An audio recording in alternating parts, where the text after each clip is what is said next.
It was in reference to communities, and the evidence that we provided remains uncontroverted, and this ground must be confirmed.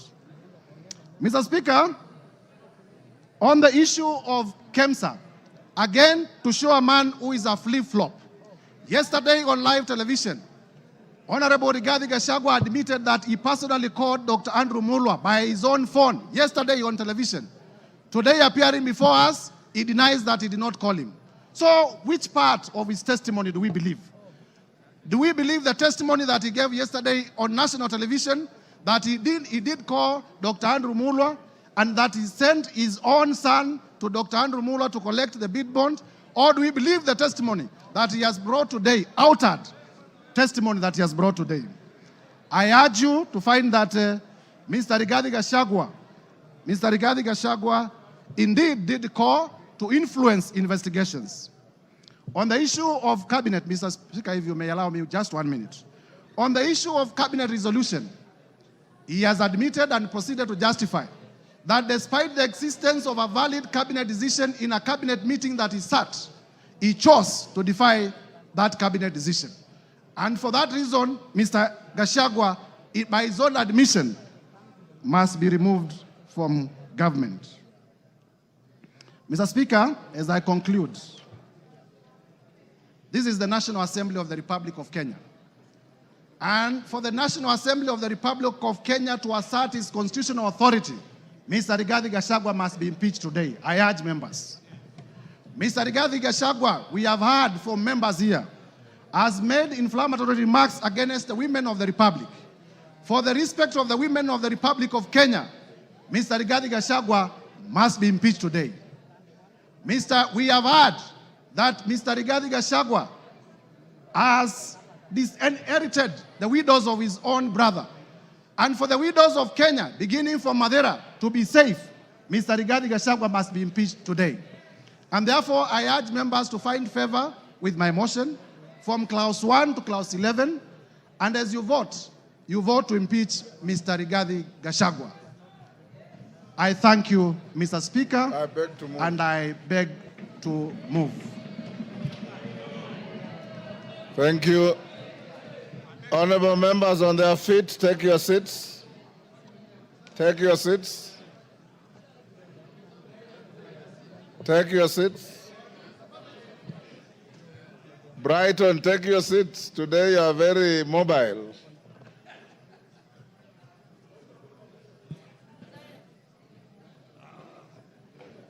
Honorable members, order.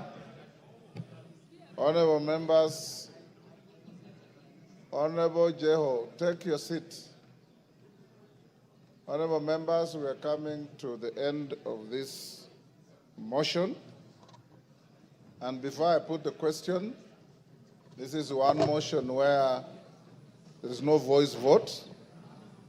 We'll go straight into division, so that no ayes have it at the putting of the question.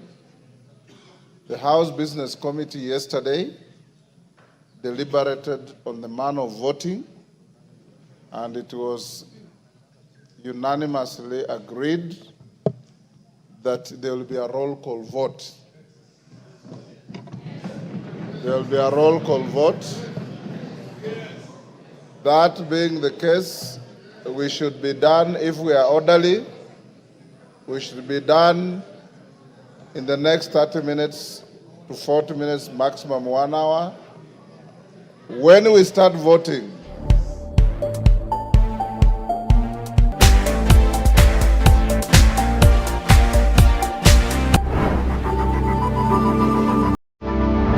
Westv, tazama ilivyo. Karibu Westside Hotel, inapatikana katika mandhari mazuri yenye hewa safi milimani mjini Kitale. Hoteli ya Westside ina chumba cha mikutano kilicho bora. Unapata kufurahia huduma za bure za wifi, projector na huduma zingine. Kuna vyumba vya kulala vya standard na superior zilizo na mnato na mvuto. Unapata kufurahia vyakula vyetu vilivyo vitamu zaidi. kuna bustani ya kupendeza kwa vinywaji vya aina zote. Tembelea jumba la vinywaji kukata kiu, dimbwi la kuogelea na eneo la kuegesha magari.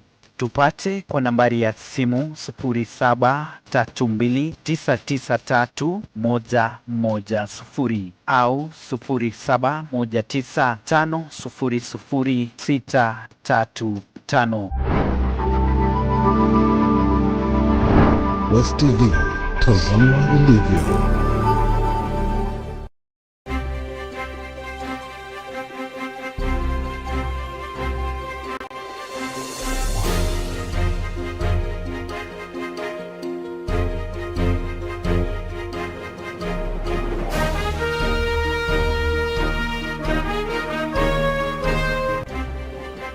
Unaendelea kufuatilia matukio ya moja kwa moja kutoka bunge la kitaifa. Mapema asubuhi wabunge walitoa hisia zao kuhusiana ama kuhusu hoja iliyowasilishwa katika bunge la kitaifa la kutaka ng'atuliwe mamlakani naibu rais Rigathi Gachagua.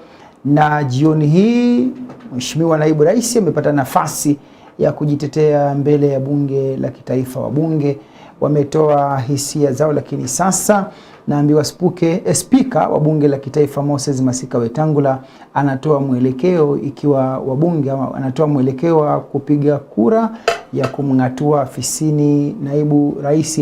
Hebu turudi moja kwa moja katika bunge la kitaifa tupate jua yapi yanayoendelea kwa sasa. Violation of Article 161 of the Constitution on the institutional and decisional independence of judges. 5, gross violation of Articles 3(1) and 148(5)(a) of the Constitution on the fidelity to the oath of office and allegiance.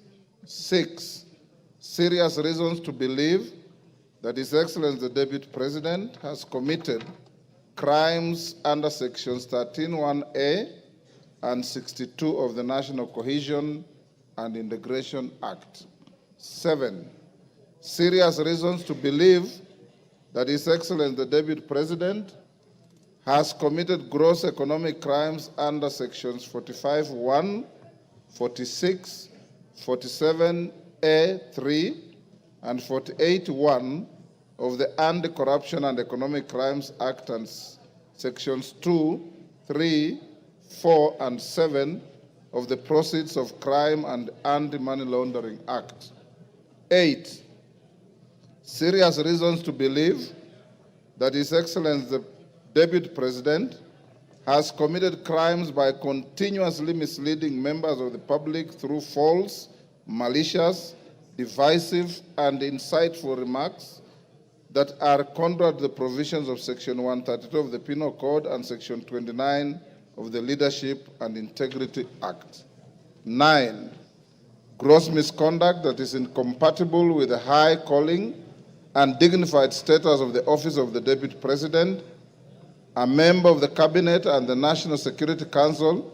His Excellency the Deputy President has publicly attacked and undermined the work of the National Intelligence Service and its officers. 10, gross misconduct by openly or publicly insubordinating the President, who is the head of state and government. And 11, gross misconduct by persistently bullying state and public officers. I now direct that the division bell be rung for 5 minutes. Then thereafter, we will go into voting process. As we do so, can the whips give a yes, Jeanette? Mr. Speaker, I propose that only the whips should be allowed to go out of the chambers, Mr. Speaker. The rest should remain seated. Yeah. Only the whips should be allowed to go out, Mr. Speaker.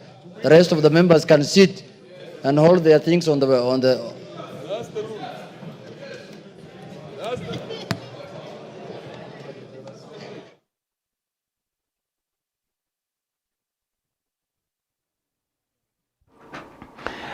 Hayo ni matukio moja kwa moja kutoka bunge la kitaifa, ambapo sasa spika wa bunge Moses Masika Wetangula ametoa nafasi ya kengele kupigwa, huku akiwataka wale viranja wa pande zote mbili kuhakikisha kwamba wabunge wote wako katika ukumbi ili kuweza kupiga kura sasa itakayoamua kama naibu rais Rigathi Gachagua atang'atuliwa mamlakani usiku wa leo. Kadiri ya hayo atakapokuwa kiendelea, tukipata nafasi pia tutakurejesha katika bunge la kitaifa kuonesha jinsi shughuli ya kupiga kura ya kumng'atua naibu rais Rigathi Gachagua itakapokuwa ikiendelea. Lakini karibu tuendelee na taarifa zetu. Bunge la kitaifa Jumanne hii limejadili hoja ya kumtimua naibu rais Rigathi Gachagua mamlakani, ambapo wabunge wengi walionekana kuunga mkono hoja hiyo, huku wengine wakisimama kidete kumtetea naibu rais huyu, wakipuuzilia mbali hoja hiyo kabla ya naibu rais kupata nafasi ya kujitetea bungeni. Leonard Shebi wa Malwa ametuandalia taarifa hiyo kutoka bunge la kitaifa.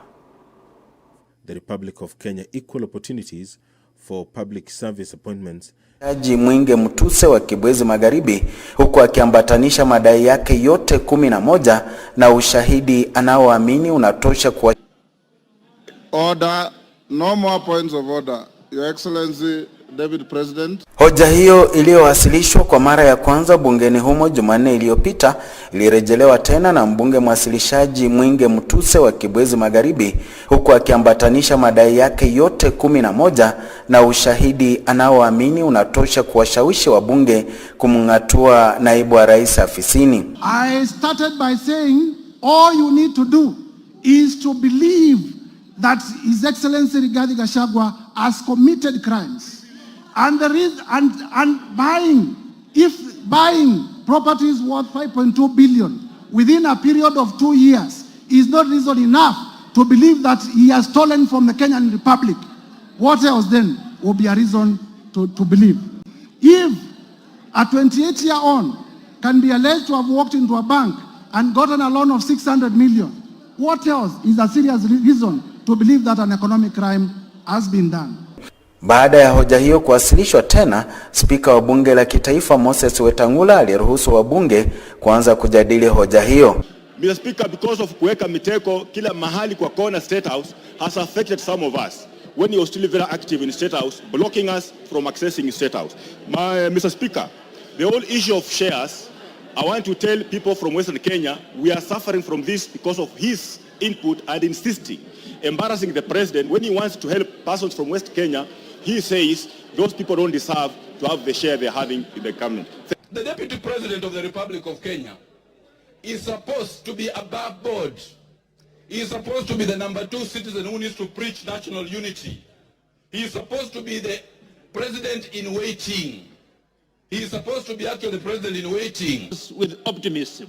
It doesn't require an individual who, when he opens his mouth, part of this country begins to bleed. This country doesn't require a villager in the name of the deputy president. It requires a patriot, a statesman. And Rigathi Gachagua must go home, not by walking, but by running, Honorable Speaker. I support. Mr. Speaker, this was a wrong man to be in this office in the first place. This one, for Kenya to grow, Gachagua must go. For to stop tribalism, Gachagua must go.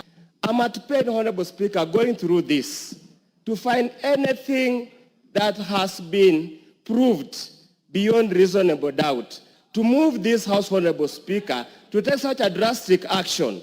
Own community for every provision. Mr. Speaker, if we have to find a situation where a school has failed, you do not fire the deputy principal. You get rid of the principal. Our problem is not the deputy, it is the head. Yes, Farah. Thank you, Mr. Dakika chache kabla ya saa 11 jioni, naibu rais Rigathi Gachagua aliwasili bungeni kwenye msafara wa zaidi ya magari 10, huku akisindikizwa na mawakili wake kuja kujitetea mbele ya wabunge katika bunge la taifa.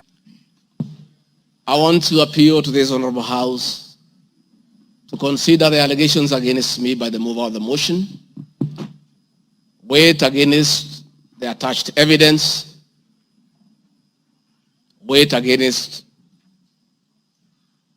my defense and the attachments and the videos that I've played in this house. And exercise your mind and exercise your discretion. Try, look, reflect, and apply your conscience and make the right decision. Akimaliza kujitetea bungeni, wabunge watapiga kura kwa kila madai iliyowasilishwa dhidi ya naibu rais. Ni sharti wabunge 233 wapige kura ya ndio kwa hoja hiyo ili kumng'atua mamlakani, japo hoja hiyo itafululizwa tena hadi katika bunge la Seneti. Nikiripotia West TV kutoka majengo ya bunge la taifa, naitwa Leonard Wamalwa. Hali ya mshike imeshuhudiwa mjini Bungoma baada ya wanafunzi wa chuo cha kiufundi cha kitaifa cha Bungoma kilicho kule Sangalo kuandamana mjini, huku wakiwa wamebeba mwili wa mmoja wao anayedaiwa kupigwa risasi na maafisa wa polisi. Eric Wechabe Lumbasi na taarifa hiyo kwa kina. Wanafunzi hao walilenga kupeleka mwili huo katika kituo hicho cha polisi cha Bungoma, ila walitawanywa na polisi waliowarushia vitoa machozi na kuchukua mwili huo. Remi Wamalwa ambaye ni mjomba wa marehemu aliyetambuliwa kama Salome Wamalwa, mwanafunzi wa uhasibu wa mwaka wa pili, amekashifu vikali kitendo hicho, akihoji kuwa inasikitisha kuwa maafisa wa polisi wanatumia nguvu kupita kiasi. Na tumekuwa na yeye jana, kitu ya kushangaza, akitoka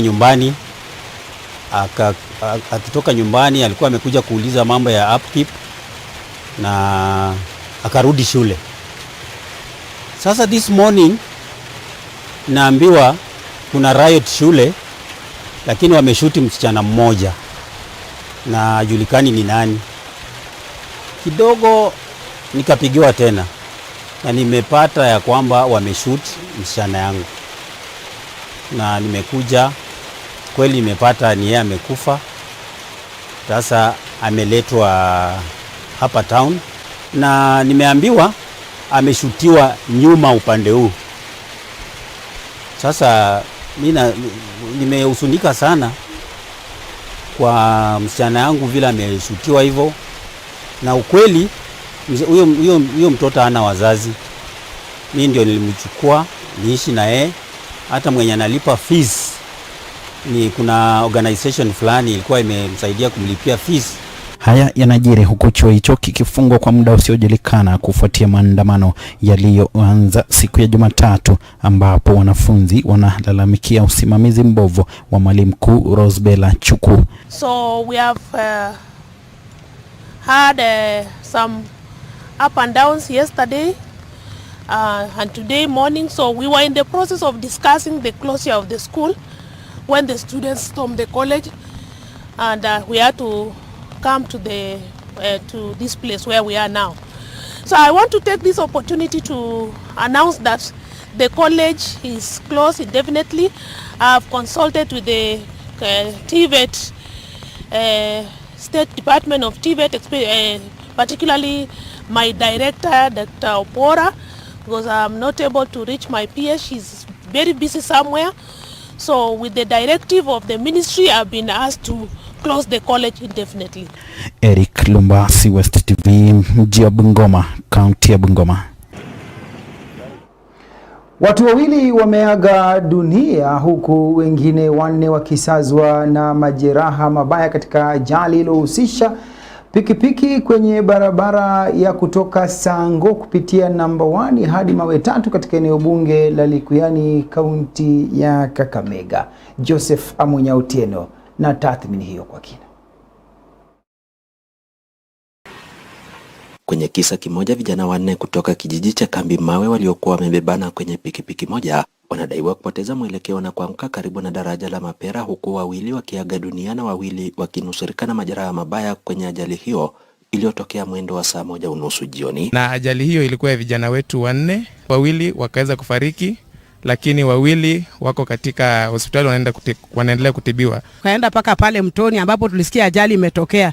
Hakika ilikuwa uchungu na ilikuwa huzuni. Mama mmoja wetu ambao tunafanya naye biashara hapa, tukapata kweli ni ukweli kijana yake amefariki, licha kwamba walikuwa kijana kutoka katika kijiji kimoja ambacho tunakaa ndani kinaitwa Kambi Mawe. Walikuwa vijana 4. Akithibitisha kisa hiki, naibu chifu wa kata ndogo Mawe Tatu Moses Shundu amesema dakika 20 kabla ya ajali hiyo kulikuwa kumetokea ajali nyingine katika eneo la Shibagara, watu wachache kutoka sehemu hiyo, ambapo mwendeshaji wa pikipiki aliyekuwa akienda kwa kasi alimgonga mwanamke aliyekuwa akitembea kwenye barabara hiyo kabla ya kuanguka, huku wote wawili wakijeruhiwa vibaya. Saa 1 jioni hivi kuna kijana mmoja wa bodaboda aliweza kupata ajali karibu na Shibagala PAG, ambapo aliweza kugonga mama mmoja.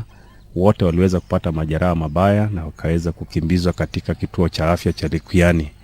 Muda mfupi baadaye pia tuliweza kuambiwa kwamba kuna ajali nyingine iliyotokea katika daraja yetu ya kutoka Sango kuelekea Mapera mwendo wa saa 1:30, ambapo vijana 4 waliokuwa maabiri katika pikipiki moja waliweza kupata ajali karibu na hiyo daraja, wakaweza kuanguka kwenye daraja na mmoja wao aliweza kuaga papo hapo.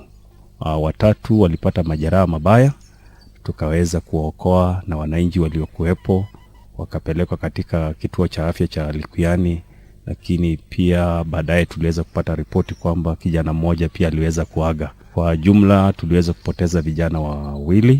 Shundu anataka kuwekwa matuta kwenye barabara hiyo kusaidia kudhibiti kasi ya pikipiki na magari. Nao wakazi wamewasuta baadhi ya waendeshaji wa pikipiki kwa kuwa walevi na kusababisha ajali. Mimi ninasihi vijana wa Likuyani, muachane na pombe tafadhali. Unapoenda kutumia hicho chombo usikunywe. Kwa kweli jinsi wenzangu wamesema, vijana tuweze kuepuka na haya mambo ya ulevi na kuendesha pikipiki kwa hali ambayo haistahili. Naomba tu vijana wa Likuyani tuweze kushirikiana na tupunguze haya mambo. Kifo ya jana imetuhuzunisha sana na imesababishwa na pombe. Mimi ningeomba tu serikali ya Likuyani tusaidie kwa haya mambo ya pombe ipunguke. Joseph Amnyotieno, Westv Likuyani, kaunti ya Kakamega. Imebainika kwamba watu wengi waliofika katika hospitali ya rufaa ya Bungoma kutafuta huduma za matibabu walikosa huduma hizo baada ya kuarifiwa kwamba wangefaa kulipia pesa taslim ili kupokea huduma za afya, hata licha yao kuwa wamejisajili kwa bima mpya ya afya ya SHA. Eric Lumbasi amekuwepo hospitalini Bungoma na kutuandalia taarifa ifuatayo. Sara Mrunga na Zainabu Wafula ni baadhi ya wagonjwa waliofika hapa ili kutafuta huduma za matibabu kama kawaida, ila wakaambiwa wanafaa kulipia matibabu, jambo ambalo wanadai hawakuwa wamezoea, kwani mfumo wa NHIF ulikuwa unashughulikia matibabu yao hapo awali. Kufika hapa naambiwa haiwezekani, nimeambiwa nilipe cash matibabu. Mimi niko na ugonjwa wa pressure, pia niko mlemavu mguu, nafanya therapy kwa sababu ya stroke. Hii stroke kwa sababu ya pressure. Sasa siwezi kaa bila madawa. Sasa naambiwa niwe madawa hapa ndani. Zangu shilingi 2,300. Na mimi sifanyi kazi. Natembea kutoka nyumbani mpaka hapa nikuja matibabu kila Tuesday. Nikuwa mgonjwa wa pressure kweli, hauwezi kaa bila madawa. Mimi nilikaa bila dawa nikapata stroke. Hii mguu imelemaa sasa. Naambiwa kuja kila siku, niliapply mambo nikajaza forms, mtoto afanyia operation ya throat. Nikaambiwa approval mpaka ikuja kutoka kwa ofisi ya NHIF Nairobi. Sasa this is the 3 months nimekuja, nikiambiwa tu nikuje on Tuesday. So tumekuja leo, ni suppose mtoto admitiwe leo, naambiwa wanabook tu only 3 watoto 2 ndo wanabukiwa, ndo wanadmitiwa kufanyia operation. Sasa tumeambiwa kurudi tukuje next week. Wanaarifu kuwa mfumo mpya wa SHIF una changamoto si haba, kwani kwa sasa wameshindwa kumudu gharama ya matibabu, huku makali ya ugonjwa wa shinikizo la damu na magonjwa mengine ikiwa vigumu kumudu. Pia mimi mtoto wangu nilianza kukuja hospitali mwezi wa 6 kwa ajili ya kufanyiwa surgery, ako na growth kwa mapua. Pia mimi nika apply hiyo NHIF wakasema ati approval itatoka Nairobi. Mpaka wakati huu, mpaka venye wamebadilisha tusha, hatujapata usaidizi wowote. Sasa tumezunguka, ukikuja unaambiwa kuja next Tuesday, ukikuja unaambiwa next Tuesday. Sasa siku ya leo tumerudi, tunaambiwa tulipe cash ndio mtoto afanyiwe surgery. Ukienda billing office unaambiwa hii bei, ukienda kwa daktari anakuambia hii bei. Sasa tunaomba serikali wangeturahisishia, hata wabadilishe tu SHA direct to NHIF direct to SHA, ndio hata watoto wetu waweze kusaidika juu watoto anafungiwa usiku hata wanashindwa kulala, na hiyo pesa yenye wanasema cash hata kupata si rahisi. Kwa sasa wanatoa wito kwa serikali kupitia idara husika kuamua kutokana na changamoto zinazowakabili wanapotafuta huduma za matibabu. Eric Lumbasi, Westv, hospitali ya rufaa wadi ya Township, eneo bunge la Kandui, kaunti ya Bungoma. Huku Wizara ya Afya ikiendelea kuwashawishi Wakenya wengi kukumbatia bima mpya ya afya ya SHIF, wengi wa wakazi waliofika kutafuta huduma za matibabu katika hospitali ya eneo bunge la Kimilili wameitaka serikali kutafuta mbinu itakayowasaidia kupata huduma za matibabu, hasa baada ya kuanza kutekelezwa kwa bima hiyo mpya ya SHIF kutoka kwa ile iliyokuwepo ya NHIF. Tadeus Wachie na kina cha taarifa hiyo. Katika ziara yetu kwenye hospitali ya kaunti ndogo ya Kimilili, idadi kubwa ya wanaotafuta matibabu katika kituo hiki waliotegemea mpango wa awali wa bima ya NHIF wamelazimika kutoa pesa taslim kabla ya kuhudumiwa. Wengi wa wakazi wanasema matarajio yao yalikuwa kwamba wangepata afueni na bima mpya ya SHIF kuanza kutekelezwa moja kwa moja, kinyume na ilivyo kwa sasa ambapo huduma chini ya mamlaka ya SHA hazijaanza kufanya kazi. Unapata mgonjwa, una mgonjwa unaleta kwa hospitali na huna fedha, ukitarajia kwamba SHA itasimamia matibabu ama itatoa sehemu fulani ya malipo kwa ajili ya mgonjwa, lakini utakuta ya kwamba SHA haifanyi kazi na wananchi wako wanaumia zaidi sana, kwa sababu matibabu inakuwa ya kwamba nitakana utoe cash. Mwananchi ambaye alikuwa amejipanga akaweka kati yake ya insurance anaumia. Sasa hata nataka kuuliza, nilisikia jana serikali ikisema ya kwamba ati italipa wale ambao walikuja kwa hospitali wakatumia pesa zao. Umechukua record yao saa ngapi? Unajua ni nani alikuja na amelipa pesa hiyo? Baadhi yao wameisuta Wizara ya Afya kwa kile wanachosema ni kuzindua mpango bila kuweka mipangilio itakayosaidia Wakenya waliotegemea bima kupata matibabu, haswa kwa magonjwa yanayohitaji huduma za mara kwa mara. Wangebadilisha tu hii system, wafanye tu kama wanabadilisha tunaenda kwa SHA.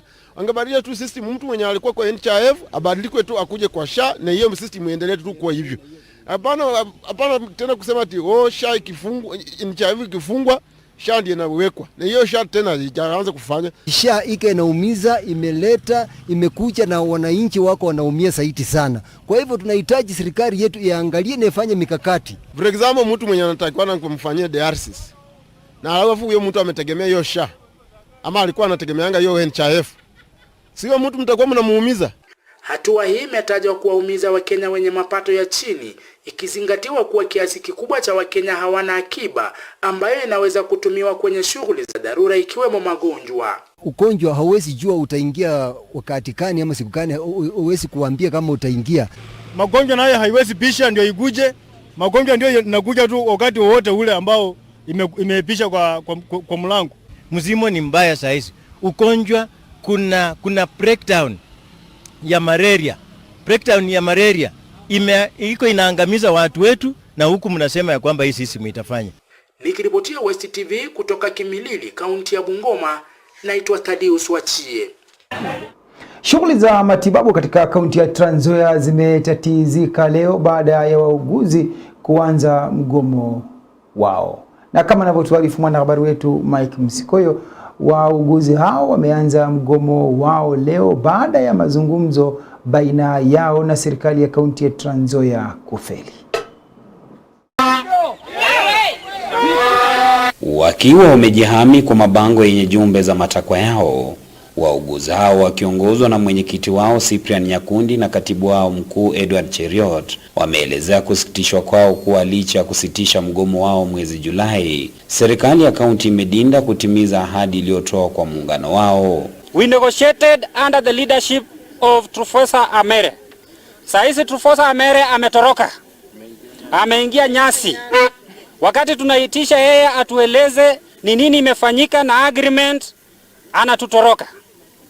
Kwa hivyo the head of public service in the county, Ms. Professor Amere, we are telling you, stop dishonest. Wanasema kwa muda mrefu wamekuwa kinyoshewa kidole cha lawama kwa madai ya utendakazi duni, ila kutoa ajiri wauguzi zaidi ndio chanzo cha baadhi ya masaibu kwenye sekta hiyo ya afya. Kama uandiki wauguzi, atudanganyi kufanya witchcraft kwa mahospitali. Kwa sababu what is happening right now is witchcraft. We cannot have one nurse caring 70 clients and you want quality. Wakati wa mama wanakufa, watoto wanakufa, you summon healthcare workers to explain why. The reason is simple. You are responsible. Ujiandika wauguzi wa kutosha. Nurses ambao wanahitajika kaunti hii ni zaidi ya 900. Wakati huu tuko nusu 400. Hatuwezi kimu kuweza kuhudumia wananchi wa Trans Nzoia. Kulingana na Cheriot, mvutano kati ya bodi ya uajiri na serikali ya kaunti imekuwa donda sugu kwa kuwa vizingiti vilivyowekwa vinazuia uajiri na hata kupandishwa ngazi kwa baadhi yao. So hii kutuchezea na kusema bodi imekataa, bodi nasema ni nyinyi, tumejua ukweli. The board, we are privy to some communication putting a caveat on all the constitutional operations of the board. The reason why we are here today is because the board has not been given the power, the mandate to do its work. Wamekariri kuwa watarejea tu kazini wapo matakwa yao yote 9 yatashughulikiwa kikamilifu, ikiwemo kuboreshwa kwa bima ya afya. The 9-point agenda has to be implemented in totality. Hakuna agenda moja tunawacha nje. Mike Mskoyo, Westv kutoka mjini Kitale, wadi ya Hospital, eneo bunge la Kimini, kaunti ya Trans Nzoia. Wakazi wa eneo bunge la Navakholo wametoa makataa kwa serikali ya kaunti ya Kakamega na mbunge wao Emmanuel Wangwe kuanza kuzikarabati barabara za eneo hilo mara moja, la usivyo waandae maandamano. Anasema kwamba barabara, miundo msingi katika shule mbalimbali ziko katika hali mbaya, na ikiwa hilo alitaanza kufanyiwa marekebisho, alitaanza kushughulikiwa kwa haraka, basi wataandamana kulalamikia hali hiyo, kama anavyotuarifu Brenda Wawire. Wakazi hawa wakiwemo Bernard Wechuli wanadai kutengwa na serikali ya kaunti ya Kakamega, mbunge na hata wakilishi wadi, wakidai miradi mingi iliyoanzishwa na aliyekuwa gavana wa Kakamega Wycliffe Oparanya imekwama, na wanahisi kutengwa, wakitaka serikali ya Kakamega chini ya uongozi wa gavana Fernandez Baraza kuwasaidia. Miaka kama 2 hivi Navakholo imekuwa ya mwisho kwa Kakamega County, both in KCPE and KCSE. Imekuwa number 13 out of 13 sub-counties. Hii parapara kutoka hiyo forest mpaka Navakholo, hiyo ilianzishwa wakati Oparanya alikuwa governor. Mpaka sasa hiyo parapara imelimwa lakini haijaweka tamaka. Hii market center haina toilets, mpaka sasa haina toilets, na watu wengi wanaenda hapo, mpaka sasa haina toilets. You can imagine. Haya najiri huku wafanyabiashara katika soko la Navakholo kaunti ya Kakamega wakiapa kutolipa ushuru kwa serikali ya kaunti hiyo iwapo matakwa ya kutaka kujengewa choo, kusambazwa maji na kuboreshwa kwa miundo msingi ya soko hilo haitatekelezwa. Alafu hiyo choo imemaliza 1.5 kama imejengwa, mbona wasimalize tutumie? Hata kama ni kulipia, tuwe tunalipia 10 bob na tunaandika hapo mtu mwenye anatusafishia. Hata mimi bila nafanya kazi ya potapota, parapara hakuna, na Barasa anavuka tu na Navakholo anafanya maendeleo huko nje. Niliana nikauliza kuna mtu wa kutoza ushuru hapa Navakholo, ananiambia Navakholo inafaa itoe milioni 18. Nikamuuliza na share ya Navakholo na iko wapi? Sababu sisi tunakosa hapa choo, tunakosa parapara, shimo la takataka hapa na Bahola hakuna. Wafanyabiashara hawa akiwemo Marilyn Kapando wanadai kusaulika na serikali ya kaunti ya Kakamega licha ya wao kulipa ushuru, huku wakitoa wito kwa gavana wa Kakamega Fernandez Baraza kupitia wizara husika kuwajibika. Jana tulikaa na watu wa kaunti wakapromise wanaenda kuwasilisha malalamiko yetu, lakini sina hakika kama malilio yetu wa inafika, kwa sababu tangu tukatae kulipa ushuru, kama malilio ingekuwa imefika, Baraza angekuwa amechukua action. Kitu ya pili, waheshimiwa wetu wameturudisha nyuma. Sisi tunafikiria maybe waheshimiwa ndio wana to let down kufika kwa Oparanya, kwa sababu ukiona hii Navaholo ndio iko center, lakini utaona soko imechengwa Sisoke interior, soko ingine imechengwa Mureko, lakini Navaholo yenye iko ni center katikati haijachengwa kitu yoyote. Brenda Wawire, Westv kutoka Navaholo, kaunti ya Kakamega. Mbunge wa Cheranganyi Patrick Simiyu amewashtumu baadhi ya viongozi kutoka kaunti ya Trans Nzoia wanaoingilia utendakazi wake kutokana na uamuzi wake wa kufanya kazi kwa karibu na serikali ya kitaifa kufanikisha miradi ya maendeleo katika eneo bunge lake. Mike Sifuna Msikoyo anatuarifu kwa kina.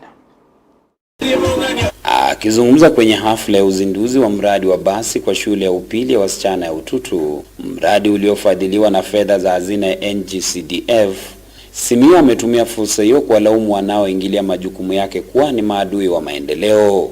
Hakuna mahali imeandikwa ati mimi nikiwa mjumbe nitaenda kufanya kazi ya rais, ati mimi nikiwa mjumbe nitaenda kufanya kazi ya governor, ati mimi nikiwa mjumbe nitaenda kufanya kazi ya MCA ama ya senator ama ya woman rep. Sheria yetu imeweka wazi. Mimi kama mbunge mlinichagua, nilienda Nairobi kwenda kwa National Assembly kule Nairobi, na kule Nairobi nilikuta viongozi wamechaguliwa wako huko, sio mimi niliwachagua. Na hiyo serikali ambayo mimi nilienda nikaingia huko, hiyo serikali ni ya Kenya Kwanza. Mimi nilikuwa kwa Azimio na tulianguka. Kiongozi huyo amekariri kuwa kuna baadhi ya wanasiasa na wakazi ambao wamesalia kueneza propaganda dhidi yake ili kuharibu uhusiano wake na gavana wa kaunti ya Trans Nzoia George Natembeya. Esenga kwa nje kura ekhabako nende mbeleke uta gavana kanyola ndebe niyoli khumbakiro nese sima sikiro mwana wefweni mara kwasa bekura pamoja, lakini unyola babandu baenjera chinda chabwe ngarwa subuhi akaluka ahera vitina. Simiyu ameenda kulima nani vita, Simiyu amefanya nini? Sasa banja kuweko le kasi ya gavana tawe emupira vita kubera sinano na mwesina neni yeye sisa bamochakua akole kasi ya babunge tawe nibiese khola niyesa akhola ta. Amewataka wakulima kuondoa mahindi yao shambani ili yasiharibiwe na mvua, huku akiwarai kuwa na subira ya kuyauza hadi bei itakapoimarika ili kuhakikisha wananufaika. Si mnaona mvua inakuja, hamkitoa hii mahindi msiuze kwa hii reja weka tuuze wakati cereal board imefunguliwa. Msiuze reja wananyanyasa sisi sana. Kwa hiyo wakulima, ingieni kwa shamba mtoe mahindi. Mike Mskoyo, Westv kutoka kijiji cha Ututu, wadi ya Motosiete na bunge la Cheranganyi, kaunti ya Trans Nzoia.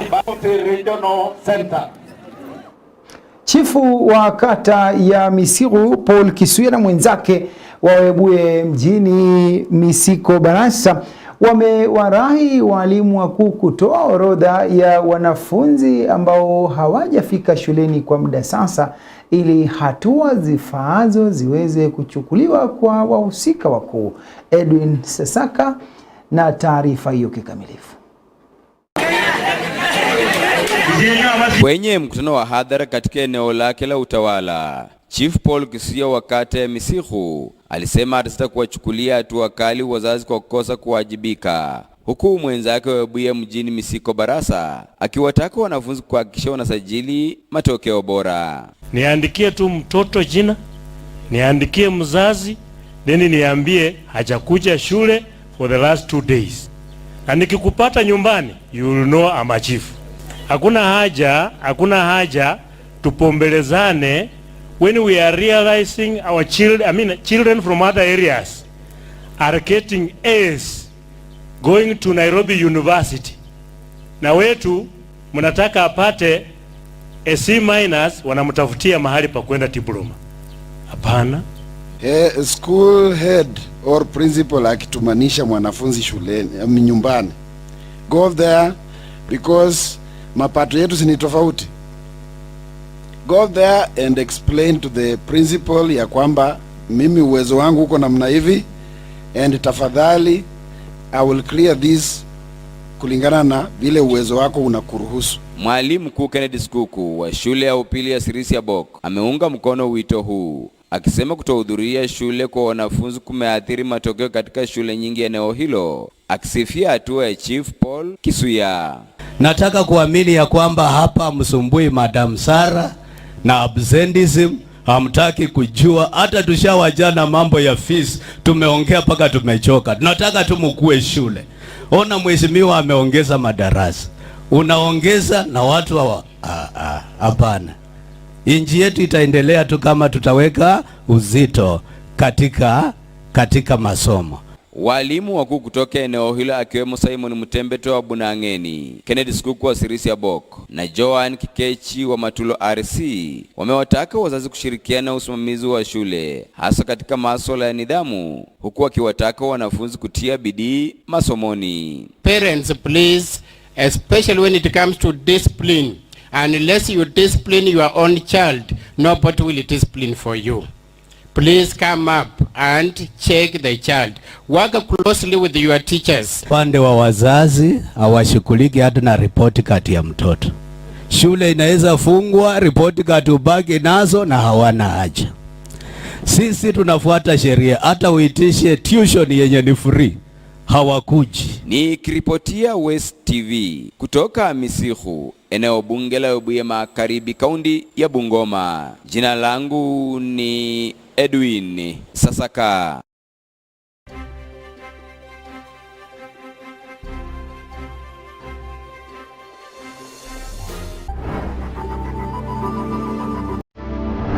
West TV, tazama ilivyo. Karibu Westside Hotel, inapatikana katika mandhari mazuri yenye hewa safi milimani mjini Kitale. Hoteli ya Westside ina chumba cha mikutano kilicho bora. Unapata kufurahia huduma za bure za wifi, projector na huduma zingine. Kuna vyumba vya kulala vya standard na superior zilizo na mnato na mvuto. Unapata kufurahia vyakula vyetu vilivyo vitamu zaidi. Kuna bustani ya kupendeza. Kwa vinywaji vya aina zote, tembelea jumba la vinywaji kukata kiu, dimbwi la kuogelea na eneo la kuegesha magari. Tupate kwa nambari ya simu 0732993110 au 0719500635. West TV, tazama ilivyo.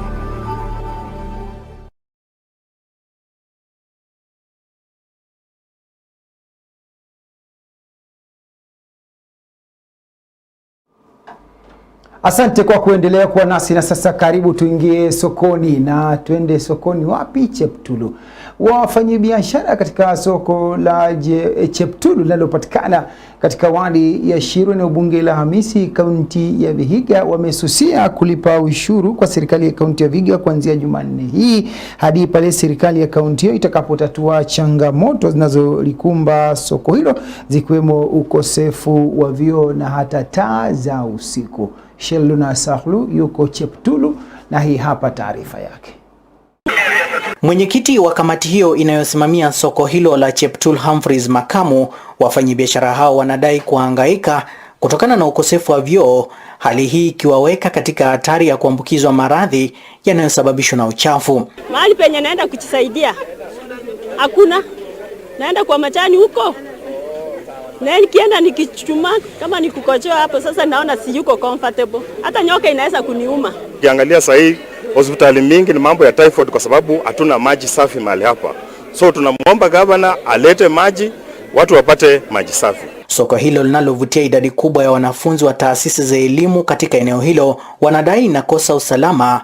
Taa zilizowekwa na serikali ya kaunti ya Vihiga zimezimwa, wafanyabiashara wakilazimika kufunga biashara zao mapema. Kaunti inaleta taa zinafanya kwa siku chache. Hata hii yenye wanasema ya sola hii, utaona ikishafika mahali fulani inanyamaza. Ukiuliza wanasema ya kwamba kuna kaunti haijalipia revenue maneno ya taa. County officials watuahidi ya kwamba watakuwa wakiwacha 30% of total collection on every market day. Lakini mpaka wa leo hatujaona. Miaka imepita, miaka mingi hatujawahi kuona, hatujui nini inafanyika. Udogo wa sehemu ya kufanyia biashara sokoni humo umewalazimu wafanyabiashara kuuzia barabarani, hali hii wakidai ni hatari kwa usalama kushirikishwa kwenye ajali. Hii yetu ni kama si soko, ama tulizaliwa hapa Tiriki. Nataka tuchue kama ni mbaya, mkuambie tukae nyumbani ama tufanye nini kwa hii soko. Tunaumia barabarani. Junzu umesema hatari kwa wamama wale wanatandika barabarani hapa chini katikati mwa soko, kupita inakuwa shida sana kwa sababu ya county government kutupatia. Wafanyabiashara haswa wa samaki wanadai kupoteza wateja kutokana na mazingira yasiyo na maji safi. Hasa wamama wa samaki wako na shida kubwa sana kwa ajili hawana hata maji. Akitafuta mtu amletee maji kwa mtoni, mtu anamuitisha 50 bob. Na hana hiyo 50. Hiyo 50 atalipa soko kama atajua kununua maji. Shida usafi ni kunawa mikono. Kama unafanya biashara, kama hao wafanya biashara wa samaki lazima wanawe mikono. Hatuna vile tunaweza kunawa mikono, hatuna mahali pa kwenda hata kujisaidia. Tunaweza pata na maradhi ya ugonjwa kama saa hii tunauziwa tu samaki tu hapo hivyo, unaenda umeshikasika alafu tena unataka ukule. Tunaweza pata maradhi. Kwa kauli moja wameapa kutolipa ushuru hadi pale serikali ya kaunti ya Vihiga itakapotatua matakwa yao. Kuanzia leo tarehe 8 mwezi huu wa 10 tayari tumewapatia notice kwa county government. Hata ofisi ya governor inajua ya kwamba there is no collection ya revenue katika soko ya Cheptul siku ya leo. Nikiripotia kapu la uchumi kutoka soko la Cheptul lililopo wadi ya Shiru, eneo bunge la Hamisi, kaunti ya Vihiga, jina langu ni Sheldon Asa. Haya, anasema siku zote bahati ikikukataa hata kwa mganga haitofaa. Kufikia hapo, lekezi wangu Irani Mgesa ananiambia kwamba nikome hapo kwa leo na ni kurudishe moja kwa moja katika bunge la kitaifa, na ambapo wabunge wanaendelea kupiga kura. Kura ya nini? Kura ya kumng'atua mamlakani naibu rais Rigathi Geoffrey Gachagua. Kunaendelea vipi? La kufanya ni moja tu, unastahili kusalia papo hapo ulipo, nasi tunakupeleka moja kwa moja hadi bunge la kitaifa jijini Nairobi kunakoendelea shughuli ya kupiga kura.